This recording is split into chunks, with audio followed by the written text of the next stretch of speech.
Hi, my name is Sneed, coming to you from the Education Department of Liberty University. Come along with me as we explore one of the many different strategies for teaching reading to struggling students. One strategy students often find difficult or have trouble with is the decoding strategy. We will look at the 4 problems most often seen with decoding, and we will discover ways to combat and conquer the troubles of decoding for all students. First, let's take a look at what decoding strategies include. Decoding strategies involve the students using strategies such as phonemic and morphemic analysis to identify unfamiliar words. Phonemic analysis involves 2 things: establishing the set of phonemes in a language and figuring out the phonological rules that determine the environments where allophones occur.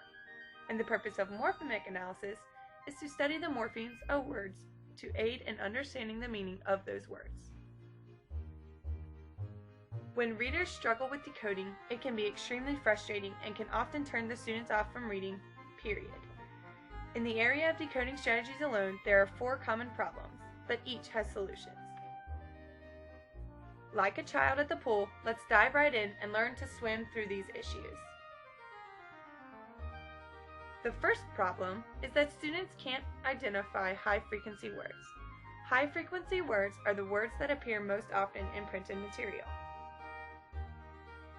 Solutions for this first difficulty include using a word wall, routinely practicing the high-frequency words, having the students look for high-frequency words in books, and having the students write high-frequency words using magnets or dry erase boards. Using word walls, which are lists of words that follow a particular pattern, is an effective tool for teaching high-frequency words and vocabulary. Here are some ideas for word walls and practicing with high-frequency words. With your students, choose words that have similar beginning sounds, vowel sounds, ending sounds, or words on a particular subject. When students find an appropriate word, have them add it to the list. And encourage students to use these words in their everyday writing and as a reference. To practice the high-frequency words, have the students add a word to the wall every day, or have a specific word wall for the class book or project. Word walls can be used in many ways, and they help exponentially because the students see it every day as it is displayed in the classroom. Make it colorful and interesting as well in order to maintain excitement and interest in learning those words. Have the students write and spell out the high-frequency words with magnets or on personal dry erase boards as well. This is also good practice. The second problem is that students can't identify vowel and consonant sounds. This is especially prominent with English language learners. These solutions will help all students, but is especially effective and helpful for ELLs.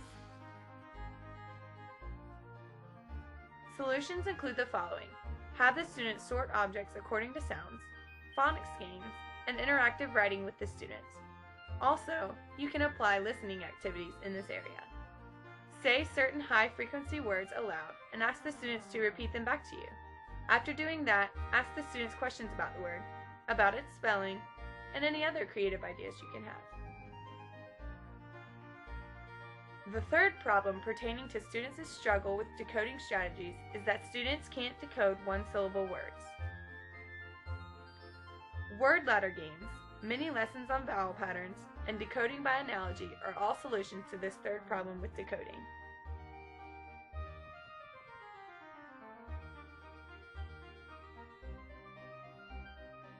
Our last quandary with these decoding strategies pertains to students not being able to identify multisyllabic words.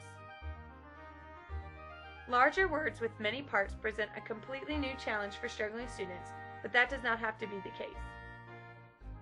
Some solutions include mini lessons on decoding multisyllabic words, having students remove prefixes and suffixes, and having the students brainstorm words based on a single root word.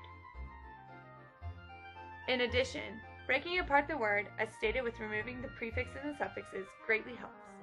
Cover one side or one area of the word and work through it with a student or students. Clapping out each syllable is another helpful and interactive way to engage students in learning syllables. For example, the word education. Education is a 4-syllable word. Say the word aloud with the students and then clap it out. Ed-ju-ca-tion. The students will be engaged and they will love the sounds of the claps.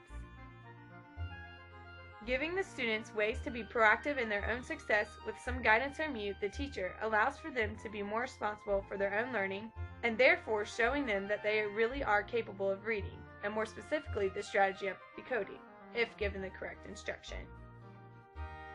Each of these 4 problems causes difficulty, but each can be remedied.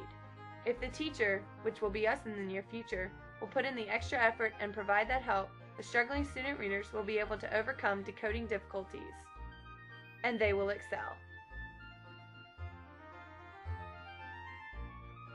Thank you for your attention during this Photostory presentation, and remember, you, as the teacher, have the power to help students and make a difference, even if only in their reading ability. The end.